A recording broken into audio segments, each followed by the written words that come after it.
El pueblo unido jamás será vencido. El pueblo unido jamás será vencido. El pueblo unido jamás será vencido. El pueblo unido jamás será vencido. 45 000 morts enregistrés, plus de 100 000 morts non enregistrés et 100 000 blessés. Ça, c'est le nombre de victimes dans la bande de Gaza depuis 1 an. Voici à quoi revient le fameux droit d'Israël à se défendre, que défendent nos gouvernements occidentaux qui nous répètent depuis des années qu'Israël est le seul véritable État démocratique au Moyen-Orient. Nos classes dirigeantes parlent un langage, vous l'aurez sûrement remarqué, parlent un langage très similaire au nôtre, mais avec une sémantique complètement différente. Le droit de se défendre doit être ici compris comme le droit d'Israël de massacrer des milliers de Palestiniens, et le terme d'État démocratique réfère ici à un État fondé sur le nettoyage ethnique. Il y a d'autres termes aussi qui portent à confusion dans notre société. La fameuse liberté d'expression, tant défendue par nos politiciens bourgeois, les médias et les universités, c'est un pilier de la démocratie. Depuis le 7 octobre 2023, qu'est-ce qu'on a vu? Une répression massive du mouvement palestinien sur tous les campus et une imposition du discours pro-sioniste sur toutes les tribunes. L'hypocrisie et le cynisme de la classe dirigeante est vraiment sans borne. Mais aujourd'hui, le mot « démocratie » est sur toutes les lèvres. Aux États-Unis, les démocrates, ils n'ont pas cessé de répéter « democracy, democracy », on protège la démocratie. C'est sûrement le mot préféré de Kamala Harris et de Sleepy Joe avant elle. Mais on sait que ce n'est pas le mot préféré de Donald Trump, parce qu'il l'a dit que son mot préféré, il dit « Pour moi, le plus beau mot du dictionnaire, c'est « tarif ». Mais on a vu ce que ça donne, d'ailleurs, les démocrates et la belle grande démocratie. Juste après avoir perdu les élections, Joe Biden donne le feu vert à Zelensky pour les missiles de longue portée, alors que Trump, on peut dire ce qu'on veut de Trump, mais il s'est fait élire à majorité, avait dit qu'il allait mettre fin au conflit. Mais là, c'est pas seulement aux États-Unis que le mot démocratie est sur toutes les lèvres. On entend beaucoup, depuis plusieurs années, dans les médias, l'idée qu'il y aurait une crise de la démocratie, qu'il faut ramener la confiance dans la démocratie. Même le pape a déclaré cet été que la démocratie est en crise. C'est quand même très drôle venant d'un chef non élu d'un pays. On présume que les voies de Dieu, si elles sont impénétrables, elles sont tout de même démocratiques. mais de quoi est-ce qu'il est question ici quand on parle de démocratie, de crise de la démocratie? Est-ce qu'on se plaint qu'il y a une augmentation de la violence policière dans la plupart des pays, qu'il y a une intensification de la militarisation en Europe ou en Amérique? Ou est-ce qu'on se plaint du fait que des droits démocratiques, ce qu'on pensait être des droits de base, comme avoir un toit pour se loger, deviennent de plus en plus menacés? Ouais. Est-ce qu'on parle du fait que les travailleurs ne sont pas du tout représentés dans l'arène politique parlementaire? Ou est-ce qu'on parle du fait que le droit de grève est de plus en plus bafoué? Ben non, je pense que vous l'aurez compris, c'est pas de ça dont les politiciens et les médias se plaignent. C'est complètement hypocrite, en fait. Au Canada, et je vais prendre un exemple que je connais bien, on a le gouvernement libéral de Justin Trudeau qui aime bien se présenter comme grand défenseur de la démocratie pendant qu'il laisse les Autochtones dans des conditions misérables, des conditions de tiers-mondistes. Il y a des réserves où ils n'ont toujours pas d'eau potable en 2024. Donc, essentiellement, ce dont les libéraux se plaignent, c'est pas qu'il y a une crise de la démocratie avec un grand D, c'est que les gens ont de moins en moins confiance dans l'establishment politique du capitalisme. Donc, il y a une crise de la démocratie bourgeoise. Pour vous donner une idée, on peut trouver des chiffres similaires, je pense, ou relativement similaires dans plusieurs pays, mais aux États-Unis, seulement 26% des gens ont confiance dans les tribunaux. 27% dans la présidence, 18% dans la presse, et un maigre 8% des gens ont confiance dans le Congrès.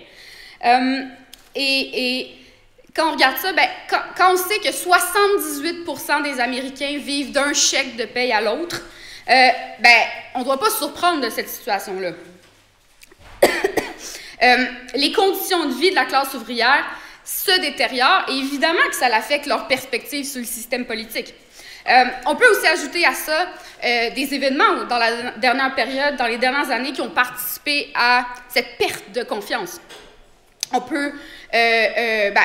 un événement important, c'est la décision de la Cour suprême américaine de revenir sur Roe v. Wade. Qu'est-ce que ça l'a montré? C'est que dans notre société, on a une gang de vieux monsieur non élus qui peuvent décider de ce que les femmes vont faire avec leur corps. Et avec ça, on voit que les droits qu'on pensait acquis se font attaquer. Avec le massacre à Gaza aussi, qu'est-ce qu'on a vu? Ben, on a vu la farce qu'est l'ONU, la farce qui est aussi la Cour pénale internationale et le fameux droit international, qui ont essentiellement rien fait. Pour de plus en plus de jeunes, de travailleurs, ils voient que l'État et l'establishment politique ne sont pas de leur bord. Ils voient que l'État n'est pas neutre. Et même, non seulement ils perdent la confiance, mais des fois, ils développent aussi une haine profonde envers les institutions du capitalisme. La démocratie, c'est supposé être un citoyen, un vote, mais c'est un secret de polichinelle que le capitalisme, ça signifie $1, un vote.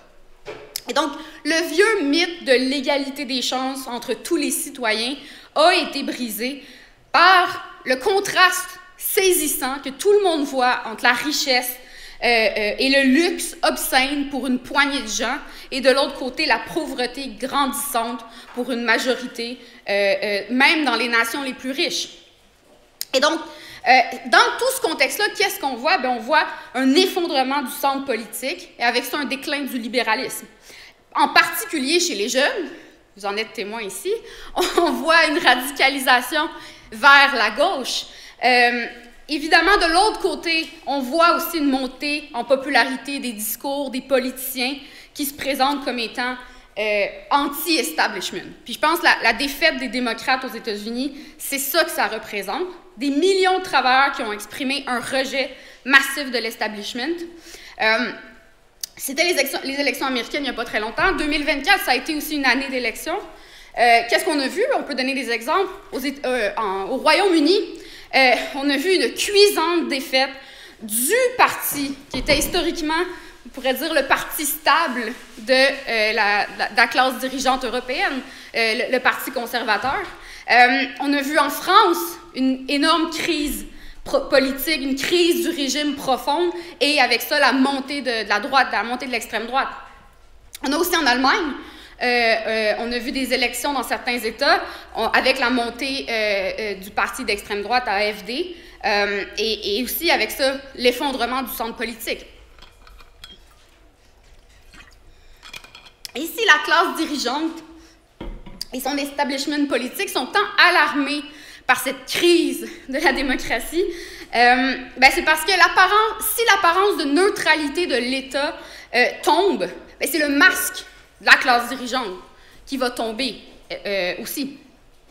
Parce que quand on remonte à ses origines, l'État a émergé de la société de classe comme un instrument politique pour asseoir et amplifier la domination matérielle, économique d'une classe sur une autre. Qui contrôle le système économique contrôle le pouvoir d'État. Sous le capitalisme, l'État, c'est un organe politique pour maintenir et perpétuer la domination des capitalistes sur la classe ouvrière. Et ça, c'est dans tous les pays, de la démocratie à la dictature. L'État a la même fonction. Comme Marx et Engels l'ont dit à leur époque, dans le manifeste du Parti communiste, le gouvernement moderne n'est qu'un comité qui gère les affaires communes de la classe bourgeoise tout entière. Et à ça, on peut ajouter aussi ce que Lénine va expliquer, que quand on enlève toutes les choses, tout ce qui n'est pas essentiel, quand on dépouille l'état de ce qui n'est pas essentiel, on se rend compte qu'en fin de compte, l'État, c'est un groupe d'hommes armés, en fait. L'armée, la police, qui représente c'est un organe de répression d'une classe sur une autre. Donc, maintenant qu'on dit ça, qu'est-ce qu'on fait? Qu'est-ce qu'on fait de nos sociétés démocratiques?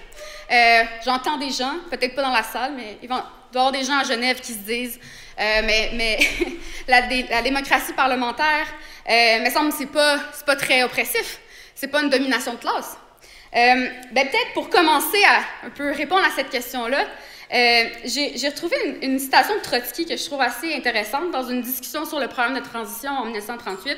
Trotsky nous dit « Le régime démocratique est le mode de gouvernement le plus aristocratique qui soit. Il n'est possible que pour une nation riche, chaque démocrate britannique a 9 ou 10 esclaves qui travaillent dans les colonies. La société grecque antique était une démocratie d'esclaves. Dans un certain sens, on peut dire la même chose de la démocratie britannique, de la Hollande, de la France, de la Belgique. Les États-Unis n'ont pas de colonie directe, mais ils ont l'Amérique latine et le monde entier est une sorte de colonie pour les États-Unis. Donc, notre belle démocratie repose sur quoi? Elle repose sur la domination impérialiste. Et en ce sens-là, dans le contexte d'intensification des tensions et des guerres impérialistes, on voit de plus en plus la nature de l'État être pleinement exposée. Pendant qu'on a des services publics qui s'effondrent, que les conditions de la classe ouvrière atteignent une situation critique, qu'est-ce qu'on voit? Nos gouvernements investissent des sommes gargantuesques dans la militarisation. Défendre les intérêts capitalistes sur la scène de l'impérialisme mondial, c'est ça leur priorité. C'est pas d'aider la population. Et cyniquement, ce qu'on voit aujourd'hui, c'est nos classes dirigeantes utiliser le couvert des droits démocratiques pour essentiellement étendre leurs tentacules dans un pays après l'autre, en les pillant, en les saccageant. Donc c'est ça notre démocratie, c'est sur ça que c'est basé. Mais par-delà de ça, je pense qu'il y a une myriade d'exemples dans les dernières années qui témoignent du caractère violent de l'État dans nos démocraties. La brutalité policière. Je pense que maintenant, c'est quelque chose qui est même plus remis en question qu'il y a de la brutalité policière. On a vu le mort de George Floyd, le mouvement BLM qui s'est fait réprimer, mais on voit des exemples un peu partout dans un pays après l'autre. Mais n'empêche qu'on peut dire que dans des pays comme la Suisse, comme la Belgique, comme la France, comme le Canada, la classe ouvrière à la maison ne se fait pas réprimer au quotidien, ne subit pas la baïonnette à tous les jours. On a des droits et on peut voter.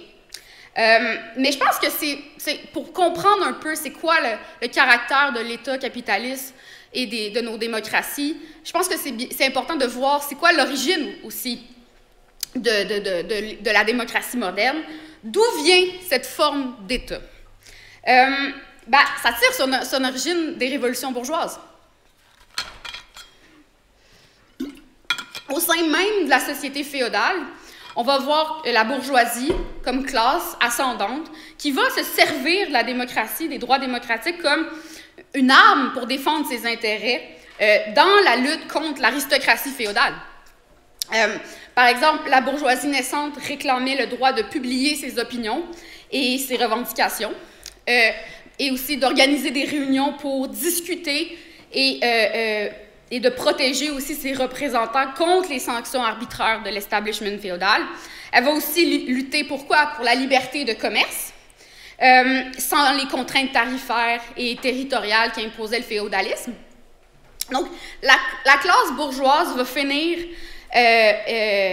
éventuellement par sanctifier sa domination au travers des révolutions comme en France, en Angleterre, aux États-Unis aussi. Donc, elle va procéder aussi à l'unification nationale pour assurer un commerce intérieur uni face à l'extérieur.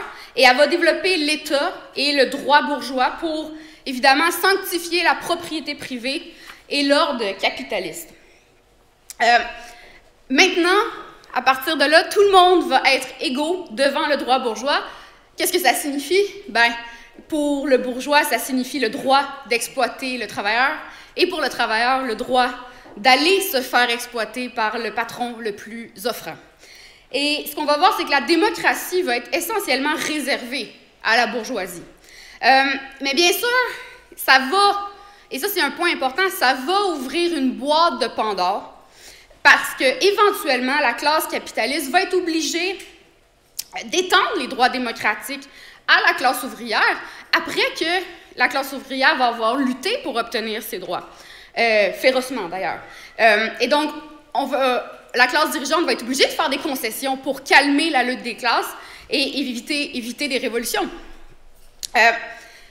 C'est un peu ça les origines de la démocratie qu'on connaît aujourd'hui. Mais malgré ça, on va aussi voir comment la bourgeoisie va utiliser cyniquement la démocratie à son avantage.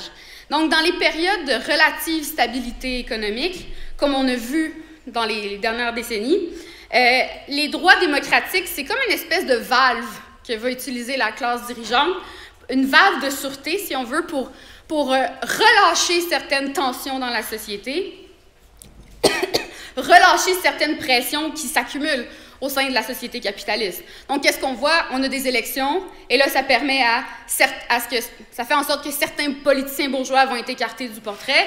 De l'autre côté, on va avoir des nouveaux qui vont être élus, mais tout ça, ça ne va pas perturber le fonctionnement de l'économie capitaliste. C'est très important, ça.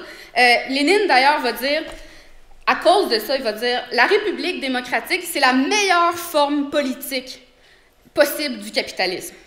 Le capital assoit son pouvoir si solidement, si sûrement, que celui-ci ne peut être ébranlé par aucun changement de personne, d'institution ou de parti dans la République démocratique bourgeoise. » Et donc, la démocratie, c'est très stable pour la classe dirigeante, mais c'est la démocratie des patrons, en dernière analyse.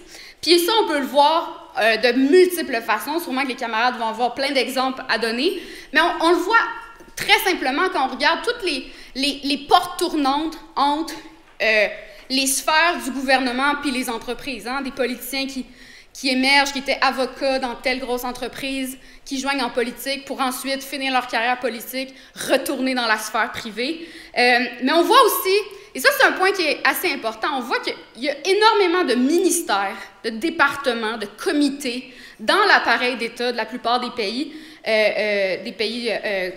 capitalistes avancés. On voit vraiment plein de départements, plein d'organes qui servent précisément à faire avancer les intérêts des grandes entreprises. Des fois, je regarde la liste des ministères, là, on entend à la télé tel ministre, le ministre du Développement économique, là, après, tu as le ministre des Finances, le Conseil du Trésor, le ministre du Développement des Affaires, de je sais pas quoi. Et là, des fois, en gros, personne ne sait qu'est-ce qu'ils font vraiment. Mais si on regarde concrètement beaucoup des départements, des ministères dans nos sociétés, essentiellement, leur rôle, c'est d'aider les compagnies, surtout les grandes compagnies. Il y a beaucoup d'énergie qui est investie là, beaucoup plus, je pense, que dans le ministère de la Santé, ou en tout cas, comme moi je le vois au Québec, le ministère de la Santé, il n'y a personne qui gère ça vraiment. Je présume que ça ne doit pas être très différent en Suisse.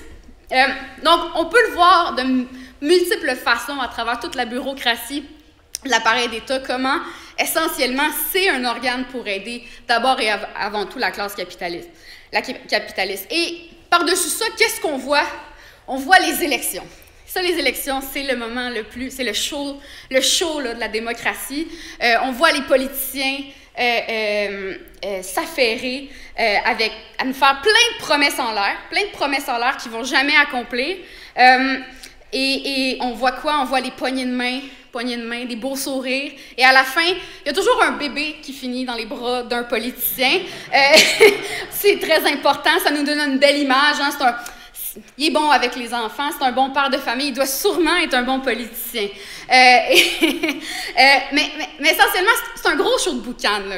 Depuis de plus en plus, je pense qu'on le voit, les campagnes électorales un peu partout, c'est énormément d'argent qui est investi là-dedans. Tu as tous les organes, les firmes de relations publiques aussi qui sont impliquées pour aider les candidats à montrer une belle image.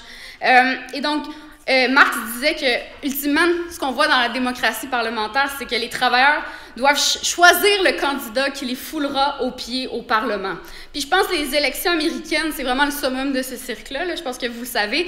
Essentiellement, on a des millionnaires qui se présentent aux élections, financés par des milliardaires qui contrôlent les médias et la fameuse opinion publique. Et il y a toujours un bébé à la fin. Mais une fois qu'on a dit ça, il faut voir que dans les pays capitalistes avancés, la classe dirigeante a eu une longue période pour construire une machine étatique, une machine idéologique aussi très complexe pour gérer ses affaires. Je parlais des milliers de départements. C'est une grosse machine, là. Ça fait longtemps qu'ils préparent ça, ça fait longtemps que ça fonctionne.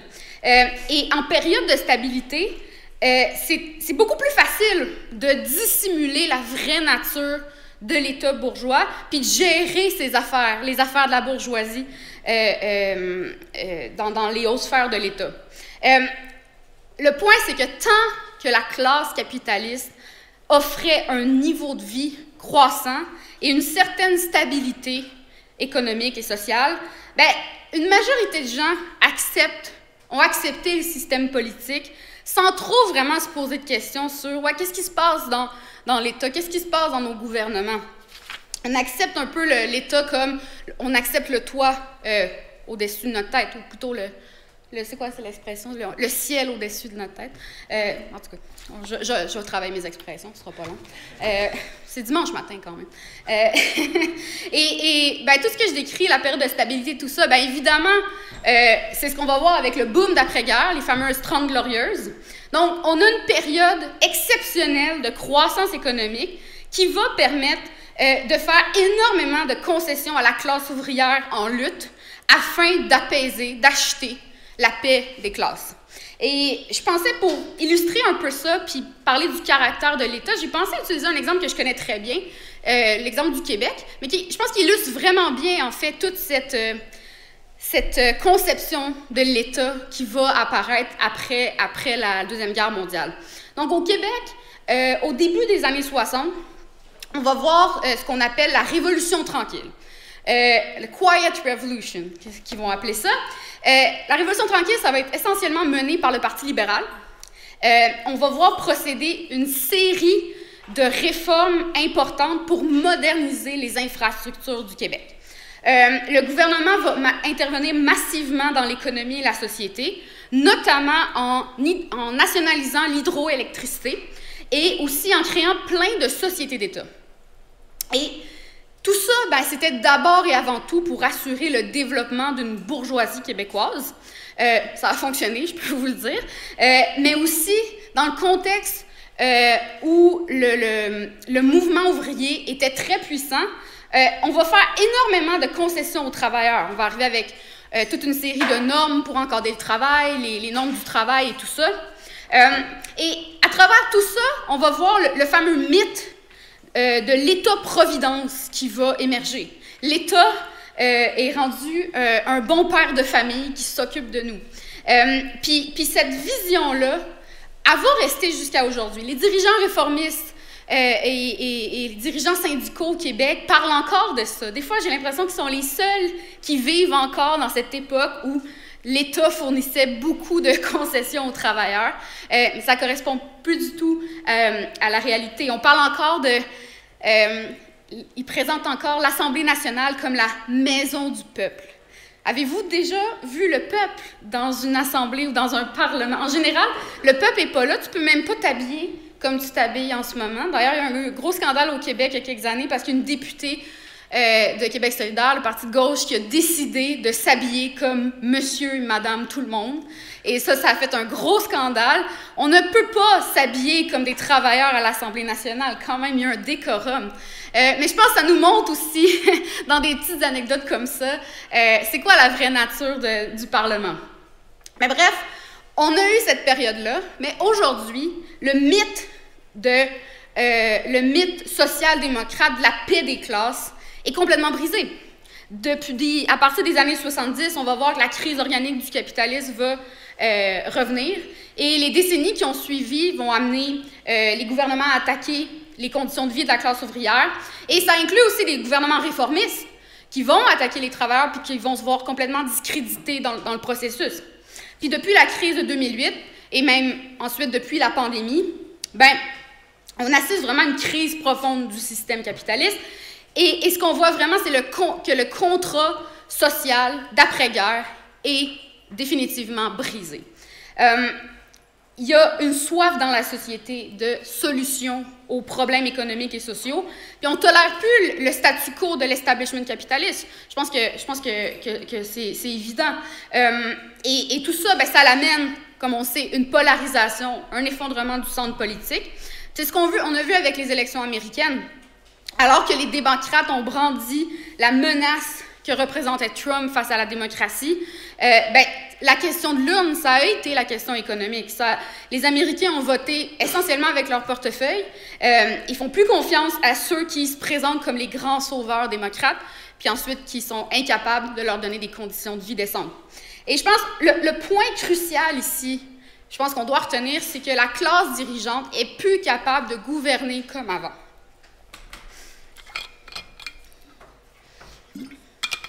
Et étant incapable de gouverner comme avant, ça se manifeste à travers aussi l'utilisation de l'État et du droit bourgeois. Dans la dernière période, on a vu, dans un contexte de regain de la lutte des classes, que les droits et libertés, c'est devenu un handicap pour la classe capitaliste. Et la classe dirigeante a été forcée aussi de contourner les règles de la démocratie. Évidemment, il y a l'usage de la force directe, le recours aux bras armés de l'État pour réprimer les mouvements, brimer les droits des travailleurs.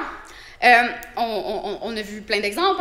En ce moment, une séance sur la France. Je pense que la France est un bon exemple d'utilisation du bras armé de l'État. Mais aussi, ce qu'on a pu voir, c'est comment les gouvernements sortent de plus en plus du décorum de l'ordre bourgeois. La France, encore excellent exemple. Macron a eu recours à une exception dans la Constitution, à plus d'une reprise, mais entre autres pour imposer sa fameuse réforme des retraites. Et là, qu'est-ce qu'on a vu depuis les élections? Il a décidé essentiellement faire complètement fi du résultat des élections de cette année pour nommer comme premier ministre un membre du parti qui est arrivé 4e aux élections. Il y a évidemment beaucoup d'autres exemples comme ça ailleurs. Un exemple qu'on a, chez nous au Canada, qui est rendu un peu une espèce de blague, c'est le droit de grève. On a les fameuses, ou plutôt les infâmes, lois de retour au travail forcé qui essentiellement rend illégale la grève.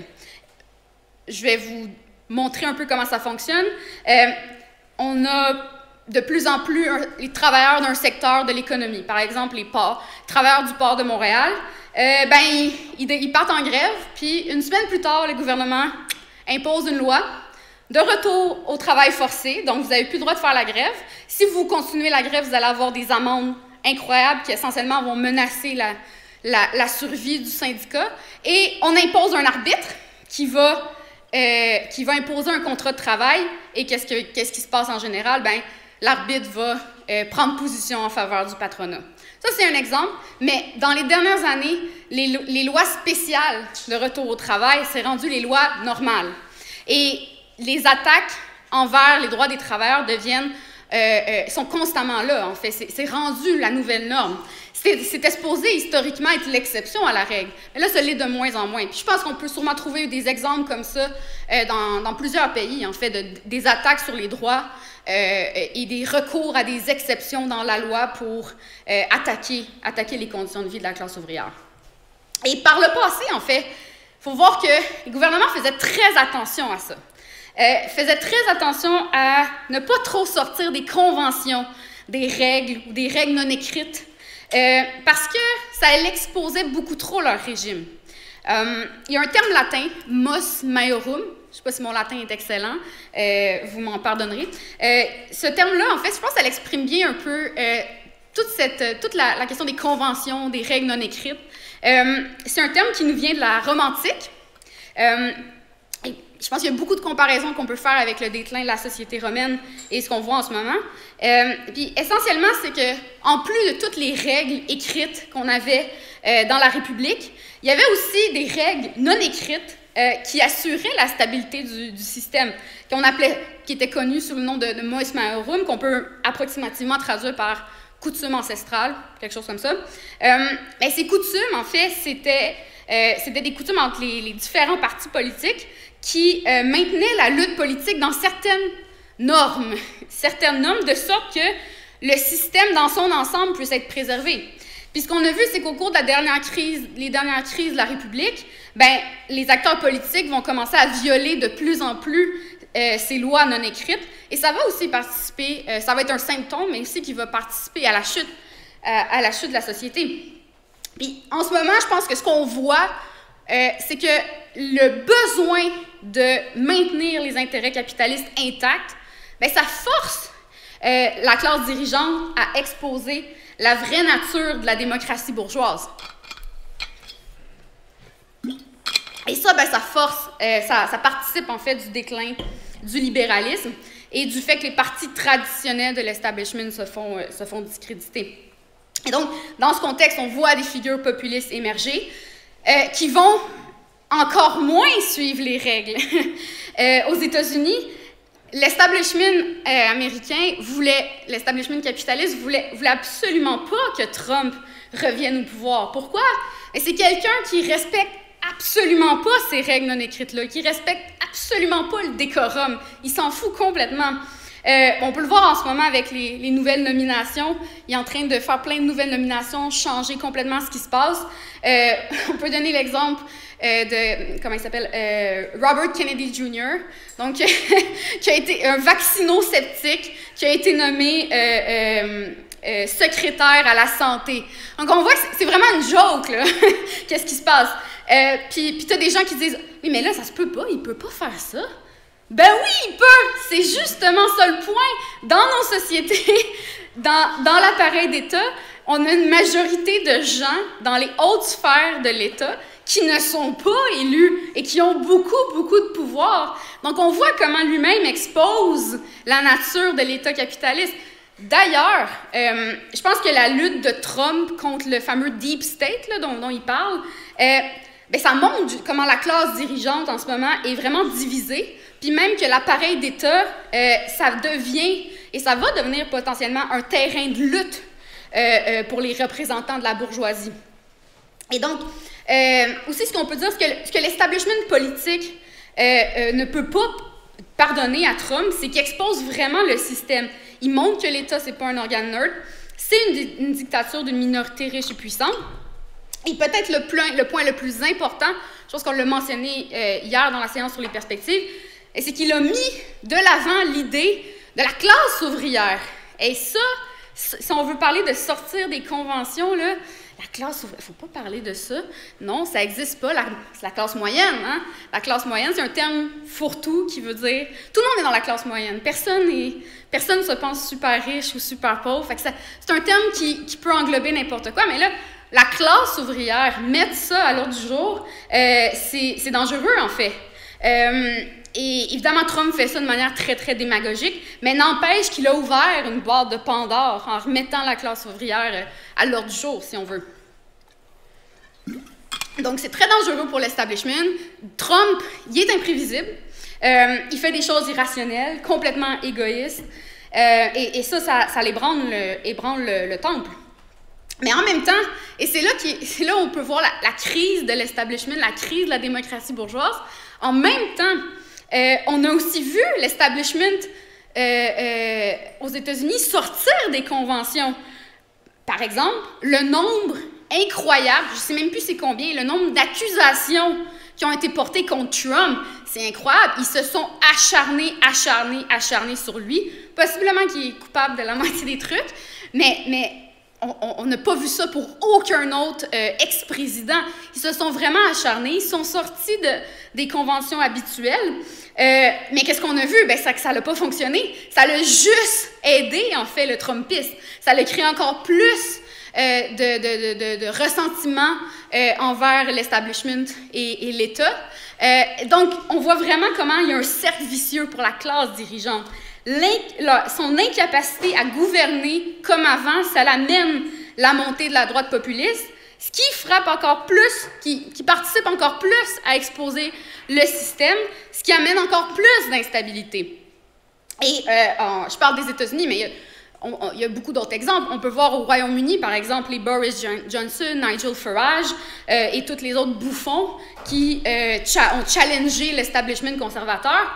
Ben, le résultat des dernières élections l'ont montré. Le Parti conservateur, tel qu'on le connaît, le parti de l'establishment capitaliste, je pense en Europe, le plus stable, du moins ce qui était le plus stable, s'est effondré, ou du moins sa version stable, modérée, s'est effondrée. Puis ce qui prend sa place, c'est le populisme de droite. Donc on peut dire que c'est les fous maintenant qui ont pris possession de l'asile.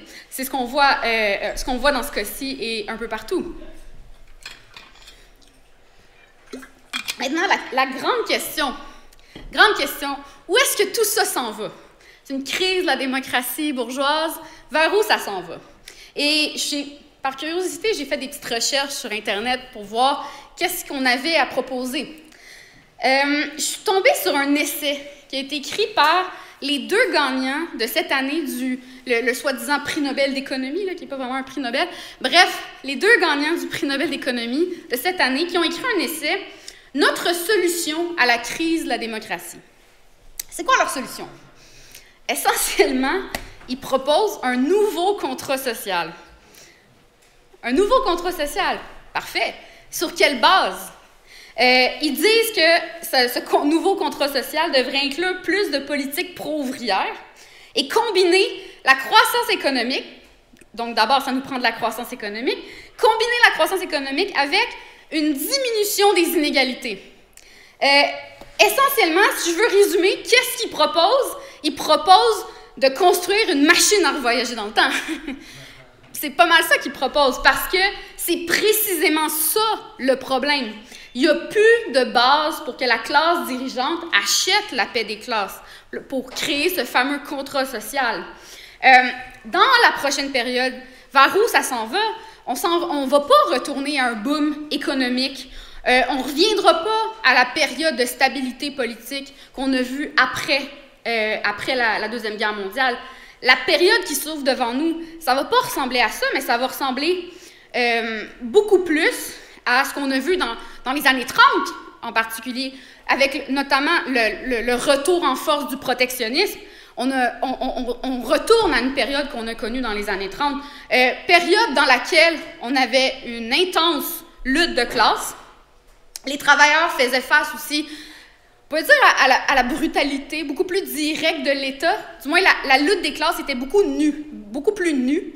Il y avait moins de masques légaux et démocrates autour de ça. La classe dirigeante ne respectait pas ses propres règles, mais aussi, justement, les travailleurs, eux, se laissaient pas complètement contraindre par la légalité bourgeoise. C'était aussi une période d'effervescence révolutionnaire. Donc, si on parle des années 30, peut-être que la question se pose, ou quelqu'un la pose à quelque part ici, est-ce que ça veut dire qu'on va retourner au fascisme? Ou est-ce que la dictature s'en vient? Du moins, c'est ça que les libéraux avancent. Hein? On le sait depuis la première élection de Trump, même avant que Trump se fasse élire en 2016, les libéraux n'arrêtaient pas de dire que Trump, c'était le fascisme incarné. Même la soi-disant gauche américaine, complètement soumise au discours démocrate, va aussi emboîter le pas pour dire que la dictature puis le fascisme s'en vient. Peut-être parenthèse ici, il y a un temps où George Bush était aussi considéré comme étant un fasciste. Mais ça, c'était bien sûr avant qu'il devienne BFF avec Michelle Obama. Mais le point, c'est que cette alarme-là que sonnent les libéraux, c'est évidemment, c'est complètement opportuniste, en fait. C'est de brandir l'alarme pour dire ensuite voter pour nous. Donc, Trump, oui, c'est une crapule réactionnaire. Et son discours est celui d'autres crapules réactionnaires qu'on voit un peu partout dans le monde entier, des crapules populistes qui émergent. Bien, c'est sûr que ça participe à faire sortir de leur trou les différents groupes d'extrême droite. Parce que, mais Trump, fondamentalement, mais tout ça, ça n'en fait pas d'un fasciste ou un Bonaparte émergent. Il y a définitivement des tendances autoritaires, je pense, peut-être même quelques tendances bonapartistes, qu'on pourrait dire. Et je pense qu'avec le nouveau mandat, maintenant, on va voir le Trumpisme sur les stéroïdes, avec beaucoup de confiance. Mais je pense, comme marxiste, c'est vraiment important qu'on ait une analyse sobre de la situation, qu'on doit absolument, en fait, aller par-delà les apparences et faire fi de toute l'hystérie médiatique qu'on voit. Peut-être pour commencer, on peut dire que si, bon, le passé n'est pas garant de l'avenir, on peut quand même dire que Trump s'est fait élire en 2016 et il n'a pas établi de dictature au cours de son premier mandat. Puis aussi, je pense que la classe dirigeante est profondément divisée sur Trump. Puis au sein de ce que Trump appelle le deep state, l'État profond, la vaste machine de la bureaucratie fédérale, y compris le Pentagone, qui est une énorme machine. Mais il y a une opposition assez farouche, on peut dire, aux politiques de Trump. Et c'est impossible qu'il puisse remplacer tout l'appareil d'État en claquant des doigts. Et donc, je pense que Trump au pouvoir, ça ne va pas être une machine dictatoriale, disciplinée, mais plutôt une administration remplie de nombreux égos, poursuivant des multiples agendas, souvent contradictoires, et se livrant à toutes sortes d'intrigues. Donc, je pense que c'est plus vers ça qu'on s'en va. D'ailleurs, Trump lui-même, c'est quelqu'un de complètement imprévisible qui peut changer d'idée en claquant des doigts. Mais si on regarde par-delà la situation immédiate, je pense qu'il faut aussi regarder le phénomène plus large. Ce que l'analyse marxiste nous permet de voir, c'est que ne devient pas dictateur qui le veut, surtout pas dictateur d'un pays aussi vaste et complexe. L'État et la nature de l'État, c'est relié absolument à la base économique de la société puis la lutte des classes. Dans les sociétés capitalistes, des dictatures, ce qu'on va appeler des régimes bonapartistes, ça peut apparaître quand la lutte des classes atteint un certain stade explosif pendant une période prolongée, puis sans qu'il y ait aucune des classes antagonistes qui soit capable de remporter une victoire décisive.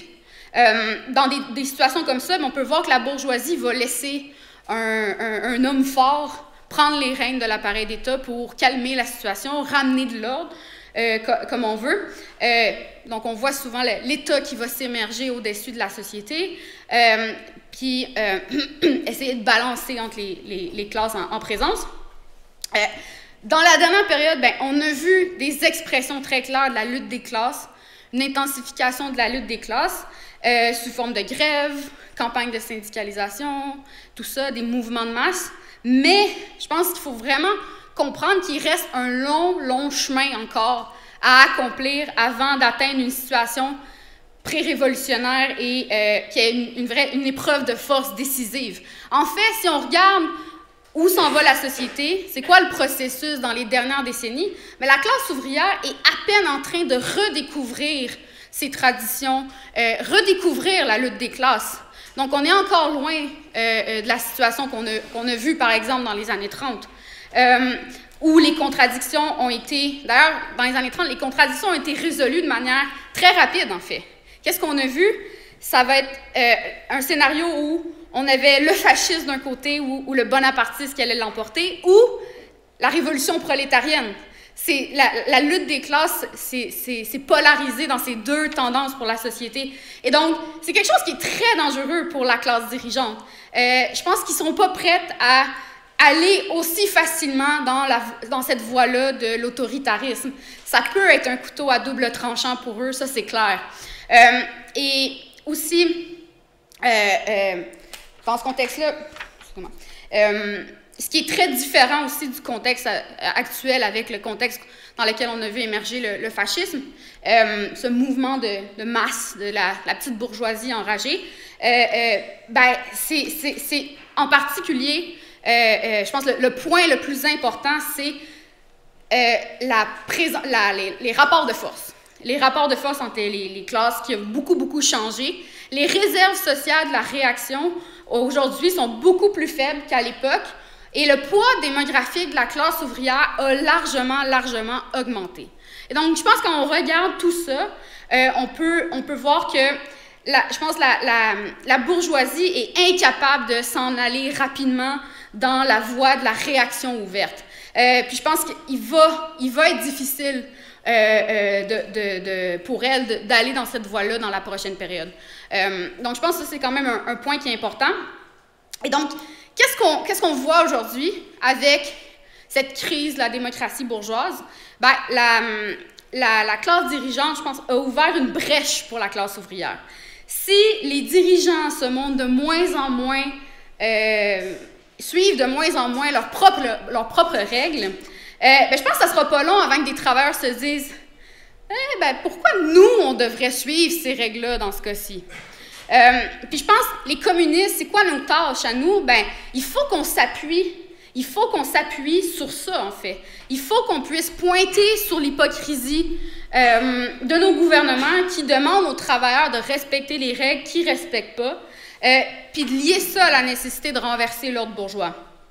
Puis je pense qu'on doit aussi expliquer qu'on peut absolument pas faire confiance aux libéraux pour lutter contre l'extrême droite et résoudre la crise.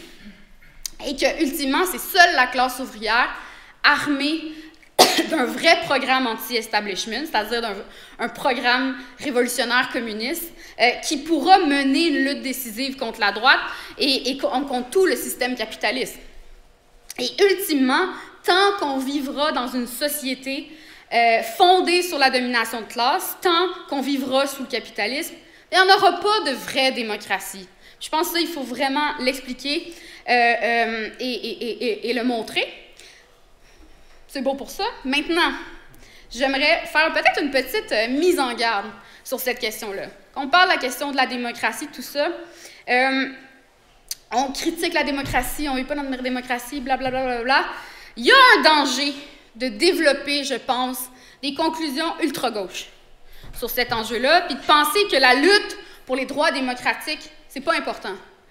Et je pense qu'il faut faire attention avec ça, puis on peut lier ça à la lutte plus large pour les réformes. Même si on défend que pour assurer des vraies réformes durables, il faut renverser le capitalisme, ça reste que les communistes, on rejette absolument pas la lutte pour les réformes et la lutte contre les contre-réformes. La lutte pour les améliorations sur le capitalisme, c'est important parce que ça donne confiance à la classe ouvrière, ça lui permet de prendre de l'expérience dans la lutte des classes, puis ultimement, ça la prépare à la lutte contre le capitalisme lui-même. Et donc, ce qu'on voit, c'est que dans un contexte de crise comme en ce moment, les droits des travailleurs sont de plus en plus attaqués. On peut prendre un exemple, je pense, qui est très important, c'est les attaques sur l'avortement. Cet enjeu-là, ça devient un point important de la lutte des classes. Il y a des gens qui se radicalisent à travers cette question-là. Parce que l'accès à l'avortement, c'est aussi relié à l'accès aux soins de santé. Ça amène aussi la discussion sur mais pourquoi les femmes se font avorter d'abord et avant tout? Puis dans bien des cas, c'est parce que c'est la misère économique, en fait, qui ne leur permet pas d'avoir des enfants. Donc, regardez tout ce qui se cache sous cet enjeu-là, la question du droit à l'avortement. Et donc, je pense qu'on ne peut pas être formaliste puis penser que la lutte pour les droits démocratiques n'est pas reliée aux luttes économiques pour les réformes. Donc, je pense que tout ça, c'est inclus dans la lutte générale de la classe ouvrière pour son émancipation. Et on a déjà vu dans l'histoire comment cette lutte démocratique peut devenir une lutte révolutionnaire. Le meilleur exemple qu'on peut prendre, c'est sûrement le mouvement chartiste au 19e siècle en Angleterre. À la base, c'était un mouvement pour la charte du peuple, donc une série de demandes démocratiques, mais ça a pris des proportions révolutionnaires quand la classe ouvrière s'est appropriée de ces demandes-là. Donc, je pense qu'aujourd'hui, la tâche des communistes, c'est d'être ceux qui portent le plus, qui qui se portent le plus férocement à la défense des droits démocratiques. On est ceux qui défendent véritablement les droits des travailleurs. Et ça veut dire quoi, ça, pour nous? Ben, ça veut d'abord dire qu'on ne lutte pas pour des droits dans l'abstrait. Ça, c'est ce que font les libéraux, hein? Ils luttent pour des droits dans l'abstrait, ce qui leur permet de rien faire concrètement, voire même des fois attaquer ces droits-là concrètement. Et donc, pour nous, par exemple, on pense au droit à l'avortement, ben, ça amène toute une série de demandes connexes pour améliorer l'accès aux soins de santé, des réformes pour aider les familles, parce que c'est quoi le droit à l'avortement si les travailleurs n'ont pas accès à des soins de qualité? Et également, je pense qu'on doit aussi lier ça à la nécessité de lutter contre la classe capitaliste. C'est elle qui attaque nos droits, et pointer vers la conclusion inévitable que si on veut que nos droits soient garantis, ben, il faut s'attaquer au pouvoir de la classe capitaliste. Par exemple, si on veut vraiment défendre la liberté d'expression, ben, il va falloir exproprier la minorité qui possède les grands médias. Si on veut assurer le droit à tous de vivre dans la dignité, avec un toit sur la tête, ben, il va falloir éventuellement exproprier les propriétaires fonciers parasitaires. Et donc, je pense qu'on doit montrer que la seule façon de défendre nos droits, en dernière analyse, c'est au travers des demandes socialistes. Donc, je pense que c'est comme ça qu'on peut montrer qu'on est les seuls qui veulent vraiment lutter, les seuls qui sont les plus conséquents dans la défense des droits des travailleurs. Je pense que c'est comme ça qu'on doit présenter les choses, puis c'est pour ça qu'il faut qu'on se mette à l'avant-plan de ces luttes-là. Pour terminer, parce que là, le temps file, puis Yvan n'est pas content, ou il ne sera pas content. Je pense que la crise actuelle, c'est une crise économique, politique, mais aussi cette question-là plus large de l'État. Ça montre aussi la décadence morale, je pense, du système capitaliste, très similaire aussi à la décadence morale de la société romaine il y a 2000 ans. On a des politiciens qui n'ont aucun problème à mentir sur la place publique à répétition. On voit des scandales après scandales au Parlement ou dans la police ou dans d'autres institutions, la corruption, des agressions sexuelles, du chantage, etc.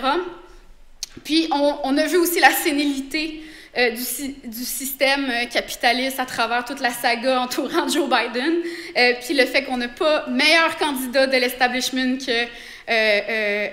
qu'un fou puis un monsieur un peu sénile. Et je pense, si on regarde, on a vu ça aussi dans la Rome antique, ce genre de situation-là, des politiciens de plus en plus loufoques. Mais je pense, si la société romaine a fini par s'effondrer après une longue période de déclin, de paralysie dans la lutte des classes, aujourd'hui, les choses sont différentes. Aujourd'hui, on peut renverser ce système pourri. Aujourd'hui, alors que les contradictions de classe se creusent, nous, les communistes, on doit déclarer la guerre implacable contre le système et ses institutions. Et si le populisme de droite est en montée, ça ne signifie pas que la classe ouvrière va se laisser emmener vers l'agonie sans riposter. Au contraire. Parce que la polarisation actuelle, je pense qu'il faut le voir que c'est d'abord et avant tout vers la gauche que ça se passe. Et essentiellement, c'est parce qu'il n'y a pas de véritable solution de rechange révolutionnaire qui est offerte aux travailleurs que des imposteurs comme Trump peuvent émerger et se présenter en défenseurs de la classe ouvrière. Mais Trump, il promet beaucoup de choses. Il a promis la mer, le ciel, la terre, il a tout promis. Une chose et son contraire. La réalité, c'est qu'il ne va pas satisfaire les promesses. Au contraire, et éventuellement, la colère qui a amené les gens vers la droite, je pense, elle va se retourner de l'autre côté. Et tôt ou tard, le pendule va aller dans l'autre direction. Donc, je pense qu'avec ça, vous savez ce que ça signifie pour nous. On doit se préparer, camarades. On doit grandir nos forces et se préparer à intervenir dans la prochaine période, gagner la classe ouvrière à nos idées et ainsi commencer le vrai travail de construction d'une vraie démocratie, le socialisme. Merci.